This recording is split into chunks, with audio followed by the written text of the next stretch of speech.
Now, some politicians are remembered for the policies they champion, others are remembered for the reforms they introduce, the crisis they navigate, or even the speeches, that define particular moments in the country's history. I think an example would be Malusi Gigaba's Wigo Mbio, right? When he quoted Kendrick Lamar at that time and the timing of things. Smallanyana example. Anyways, and then we have politicians whose names seem to repeatedly find their way into the headlines for reasons that have little to do with the policies they were appointed to implement. Whether fairly or unfairly, every controversy adds another layer to the public story surrounding that individual's political career. Now, eventually, the question becomes bigger than any individual incident, is it simply bad luck? Is it the consequence of occupying a highly visible political position? Or is there a pattern in the way a politician exercises judgment, responds to criticism, and manages public institutions? Now, over the past decade, one South African cabinet minister has repeatedly found herself at the center of precisely these conversations. Different departments, different controversies, and different political moments, but remarkably similar questions about judgment, accountability, and leadership.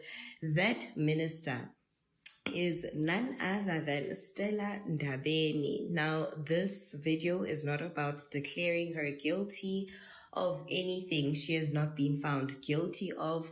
It is also not an attempt to reduce, an entire political career to a collection of embarrassing headlines. Instead, this is a smaller examination of the documented controversies that have surrounded her career, the criticism they generated, the explanations that followed, and the political consequences that came with them. And now, with renewed scrutiny surrounding the 500 million rand Spaza Shop Support Fund and the release of beneficiary information, another chapter which has now been added to the story. By the end of this video, you can then decide for yourself, Ukuba, has controversy simply followed Stella Ndabeni, or has controversy become a part of her political legacy? Mulini, and welcome to yet another episode of Conversations with Nkosi. Now, this is the news commentary section where we will be offering insightful commentary and exploring various perspectives on the stories that shape our world.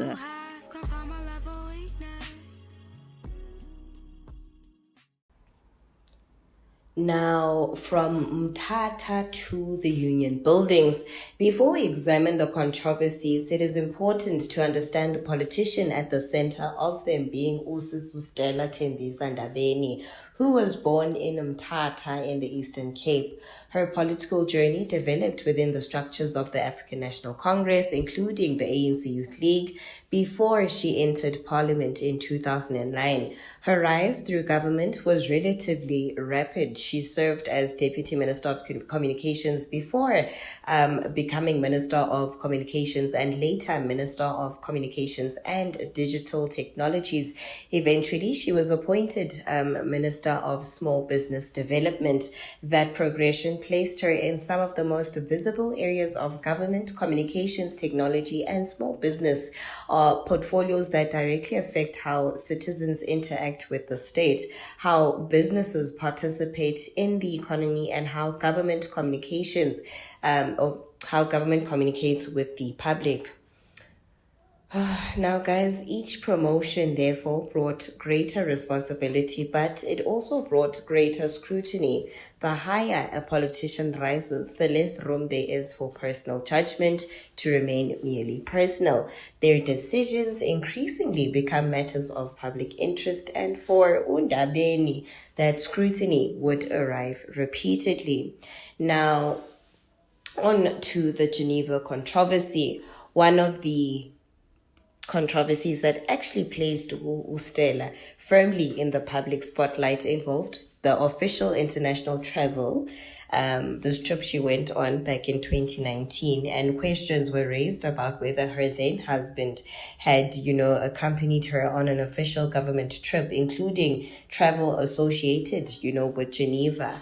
Critics quickly questioned whether public resources had effectively, subsidized personal travel, while opposition parties and sections of the media demanded answers. Ndabeni Abrahams at the time defended herself by arguing that the ministerial handbook allowed ministers' spouses to accompany them on a limited number of official international trips. Now, the controversy, guys, therefore involved an important distinction between whether something was permitted by government policy and whether it was considered appropriate by the public. Now, those two things are not always the same. Something can comply with the rule and still create discomfort among taxpayers who expect public officials to exercise exceptional judgment when using public resources. In the end, the controversy became less about Geneva itself and more about public trust. Now, when politicians use state resources, citizens naturally ask whether those resources are being used in a manner consistent with the spirit and not merely the letter of the rules. Then came the interview. As Ndabeni Abrahams defended herself against the criticism surrounding the Geneva trip, she made a statement that would take on a life of its own. She said she had traveled to Geneva rather than Switzerland. Now, the distinction was immediately noticed because Geneva is, of course, a city in Switzerland. What might ordinarily have been nothing more than a verbal slip became a viral political moment. And this is one of the strange realities of modern politics. A politician can spend years building a career, but sometimes one sentence becomes the thing people remember.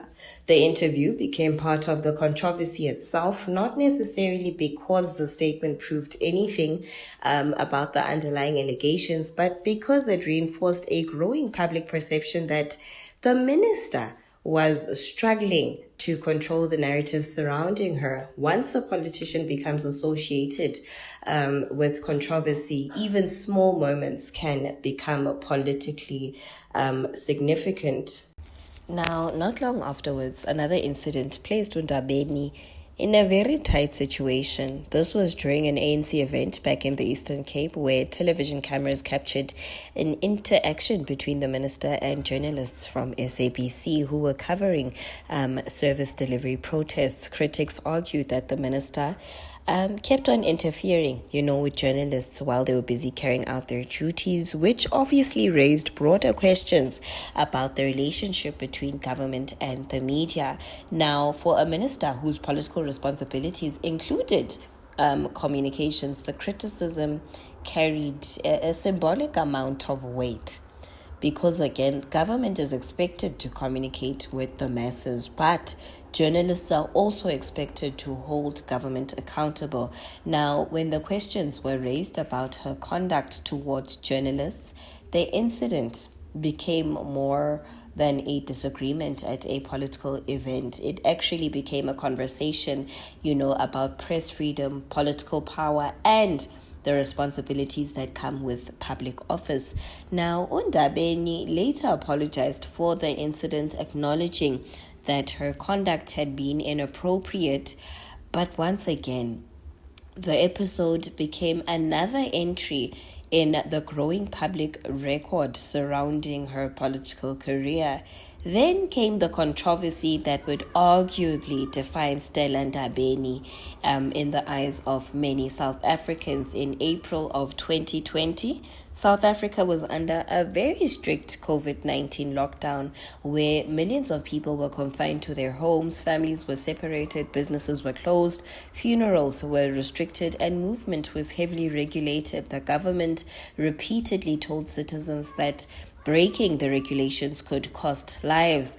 Then, bam, pictures emerged showing the minister visiting the home of former ANC MP Mduduzi Manana. The pictures spread rapidly and the public reaction was immediate. The question was simple. If ordinary South Africans were expected to obey the lockdown regulations, why should a cabinet minister be treated differently? Now, President Cyril Ramaphosa publicly described the incident as an error of judgment. Ndabeni was also suspended from her duties for 2 months without pay. What difference did this make, in all honesty? But then again, she also came out to apologize to the nation and accepted responsibility. This incident became one of the defining political images of South Africa's lockdown. And unlike some of the earlier controversies, this one had a direct political consequence. It was not a simple media story. It also resulted in presidential action, even though I feel like that was just to tame us. For many South Africans, the image became symbolic of a broader frustration with political leaders who appeared to demand sacrifices from citizens while failing to meet the same standard for themselves. After the lockdown controversy, Stella returned to cabinet, but this time she was entrusted with a different responsibility, being, the Department of Small Business Development. Now, this was seen as an opportunity to start again, but also the portfolio was politically important because South Africa's small businesses are central to employment, township economies, and household survival. Now, for millions of people, a small business is not simply an economic asset. It is a livelihood, a family, and a future. Now, in township communities, the spaza shop occupies an important position. Now, when government came out to announce that 500 million rand intervention aimed at supporting South African-owned spaza shops, the policy had the potential to become one of the department's most consequential programs, but it would also become one of its most controversial. I say controversial because, guys, the 500 million rand spaza shop support fund emerged after the national crisis surrounding food safety, illicit trade, and the regulation of informal retailers. Now, government sought to strengthen regulation, formalize the sector, and support South African-owned spaza shops, but I don't know. I really don't know. Okay. But the implementation proved far more complicated. Applications had to go through verification processes, licenses and permits had to be checked, businesses had to be verified, citizens and, citizenship and ownership had to be established, municipalities became involved in inspections, while health and safety requirements also had to be considered. Now, the result was a program that moved much more slowly than many had expected. And by May 2026, the government reported that over 2,000 businesses had been approved for support worth approximately 179.6 million rand. SETFA also came out to say that it had approved over 1,000 applications worth 79.6 million rand, while the National Empowerment Fund had approved another plus minus 1,000 enterprises worth 99.9 million rand. Government defended the process by pointing to compliance challenges, arguing that public money could not simply be handed out without verifying whether businesses existed, whether applicants were eligible, and whether enterprises complied with program requirements. That argument is reasonable, but it also created another problem. The public wanted to know who was actually receiving the money. Now, this is where the 500 million rand story became increasingly uncomfortable, because announcing is one thing, but showing South Africans where the money went is another. The program is not administered by one institution alone. The SETFA component is linked to the Department of Small Business Development, while the National Empowerment Fund administers the portion associated with the Department of Trade, Industry and Competition. The 500 million rand initiative consists of 150 million rand SETFA stream and a 350 million rand NEF stream.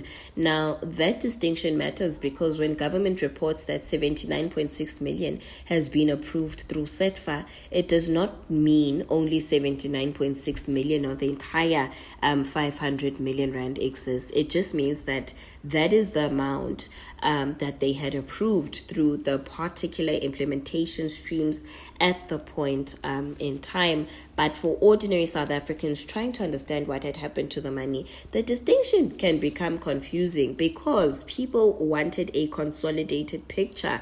How much was approved? How much was actually paid? How much remained? Who received it, and what exactly did each beneficiary receive? Now, for a program funded with public money, these are not unreasonable questions. In fact, they are exactly the questions transparency is supposed to answer. And then came the development that changed the conversation. After sustained demands for transparency, a buyer process resulted in SETFA releasing beneficiary information. The figures were revealing. SETFA reported 1,316 approved beneficiaries with approvals worth approximately 79.6 million. But as of 7 August 2026, approximately 57.3 million had been disbursed to just 931 beneficiaries, which leaves a significant difference between approvals and actual disbursements. According to these figures, 385 approved beneficiaries had not yet received disbursements as at 7 August. Now, that does not automatically mean anything improper has happened. An approved application and a completed payment are not necessarily the same administrative step, but it does raise questions. Why were some beneficiaries approved but not yet paid? What caused the delays? What conditions had to be satisfied before payment? And where exactly did the money go? The release of the list, therefore, does not necessarily end the controversy. In some ways, it begins a new phase of scrutiny, because transparency does not simply mean releasing names. It means making the system understandable. Now, the beneficiary list creates another important responsibility. We must be careful not to confuse being listed as a beneficiary with evidence of wrongdoing, guys. A business appearing on a government beneficiary list does not mean that business has done anything wrong. Likewise, an unusual name, location, or amount does not automatically prove corruption, fraud, or fronting. Those conclusions obviously require evidence, but what the list does allow the public to do is ask the right questions, is ask legitimate questions. Who are the beneficiaries? Where are their businesses located? How much was each business approved for? How much was actually disbursed?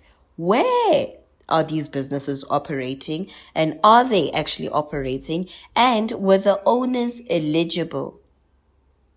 Were there required licenses and permits perhaps that needed to be verified? And did the funding reach the intended South African-owned enterprises? Government itself has acknowledged that fronting was identified as a problem. Ndabeni herself warned South African spaza shop owners against applying for funding and then handing their businesses over to foreign operators. Again, that does not mean every foreign national operating a spaza shop is involved in wrongdoing, nor does it mean every beneficiary should be treated with suspicion, but it simply means that ownership and control are central to whether the program is achieving its stated purpose. there's also another reason that the numbers, matter. Government says that the program has approved 179.6 million across plus minus 2.3 businesses, while the original program is worth 500 million rands.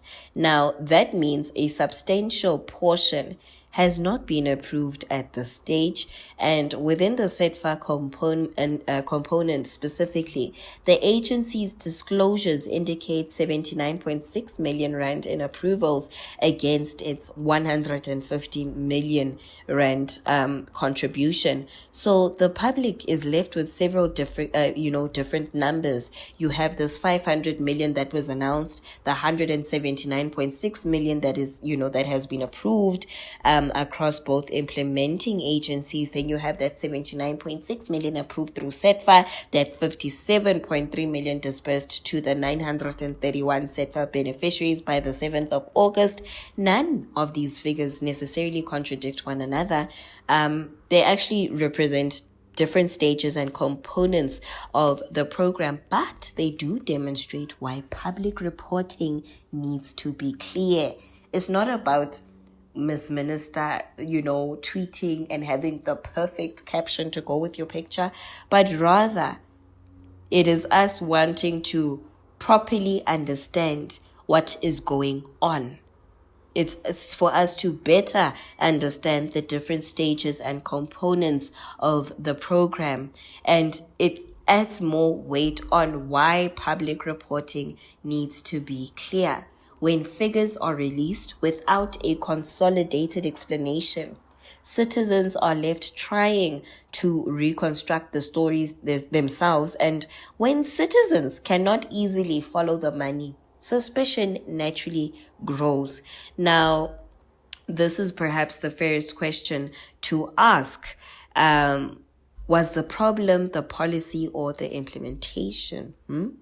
Because again, the idea behind the fund is not controversial. Supporting township business is a legitimate policy objective. Helping small businesses formalize is legitimate. Improving food safety is legitimate. Supporting South African-owned businesses is legitimate. Providing infrastructure and business development assistance is legitimate. The controversy lies largely in how the program has been implemented. The department has pointed to licensing delays, municipal processes, verification, citizenship checks, and other compliance requirements as reasons for the slow rollout. Critics, argue that these challenges should have been anticipated and that government should have established a much clearer transparency mechanism from the onset. And this brings us back to Stella. Stella Ndabeni onendaba. When you are the political head of a department, you inherit responsibility not only for the intention of a program, but for how effectively the machinery of government delivers it. The minister may not personally process applications. She may not personally verify licenses. She may not personally approve payments, but political accountability does not require personal involvement in every administrative action. It requires being answerable for the performance of the institution that you lead. This is why the 500 million rand saga matters to her political record specifically. Now, step back and look at the entire timeline. A controversy around official international travel, a television interview that became a political meme, an incident involving journalists, a COVID-19 lockdown breach that resulted in presidential suspension, and now a major government funding program facing questions about implementation, transparency, and beneficiary disclosure. These are very different controversies, and they should not be artificially merged into one allegation. The Geneva controversy is not the lockdown controversy. The lockdown controversy is not the Spaza Shop Fund, and questions about the administration of a government program are not evidence, that the minister personally misappropriated money. That distinction matters. But guys, so does the pattern. Political reputations are not created by one incident alone. They are created by accumulation. One controversy may be dismissed as bad luck, 2 may be unfortunate, but 3 may be coincidence. But when a politician repeatedly becomes a subject of public debates about judgment, accountability, and administrative performance, eventually the public begins asking whether there's something more fundamental at play. Now, that is the question that this video is asking. Ukuba, is Stella Ndabeni a controversial figure? Is she perhaps corrupt? Now, these are just questions yet again. It is a claim that requires evidence and due process, but the question is much broader. What does the repeated controversy surrounding Stella Ndabeni's political career tell us about her leadership? So is Stella Ndabeni a friend of controversy? Perhaps controversy has simply followed her. Perhaps occupying senior positions in government has made her unusually vulnerable to scrutiny. Perhaps some incidents were mistakes that she acknowledged and moved beyond. Perhaps others were exaggerated by political opponents and media attention. And maybe, just maybe, the 500 million rand saga will eventually prove to be a story of administrative difficulties rather than any wrongdoing on her end. But then again, there is another possibility that, the accumulation of these controversies tells us something about political judgment, institutional leadership, and the difference between surviving controversy and learning from it. The public record shows a politician who has apologized for some incidents, defended herself against others, and continued to rise through government despite repeated moments of intense scrutiny. And now, as Small Business Development Minister, she presides over a portfolio where one of government's most visible interventions has become the subject of renewed questions. The beneficiary list is an important development, but it is not necessarily the end of the story. The next questions are perhaps even more important. How much of the money has actually been disbursed? Who received it? How much did each beneficiary receive? How were beneficiaries verified? Why were some approved but not yet paid? What happened to the remaining funds? And will government eventually provide a complete, consolidated, and easily accessible account for the entire program? Those questions should not be viewed as a tax on the minister. They are natural questions that come with spending public money, because accountability should not depend on whether the person being scrutinized belongs to the ANC, the DA, the EFF, the MK, the IFP, or any other political organization. Public money belongs to the public, and the public has a right to know where their money goes. So perhaps the real question is not simply, is Stella Ndabeni a friend of controversy? Perhaps the more important question is, at what point does a collection of controversies stop being a collection of isolated incidents and start becoming part of a politician's political identity? Now, that is not for me to decide, and it is not for a political party to decide for you. It is for the public record to inform, for evidence to be examined, for government to answer difficult questions, and for South Africans to make their own judgment. Because in politics, 1 headline can be forgotten, 2 can be explained, 3 can be dismissed, but over time, headlines become a record, and records become history. The question is, what kind of history is Stella Ndabeni writing? Please do drop a comment in the comment section. Remember to be respectful and naxesha le-bullies, please. And thank you very much. But also, I missed you guys so much. What is this? I'll try not to disappear again. That marks the end of today's video. Thank you so much for lending your eyes and ears. I hope that you found today's video informative. Please do not forget to click on that subscription button or light the notification bell so that you do not miss out on any new uploads. Nkosini.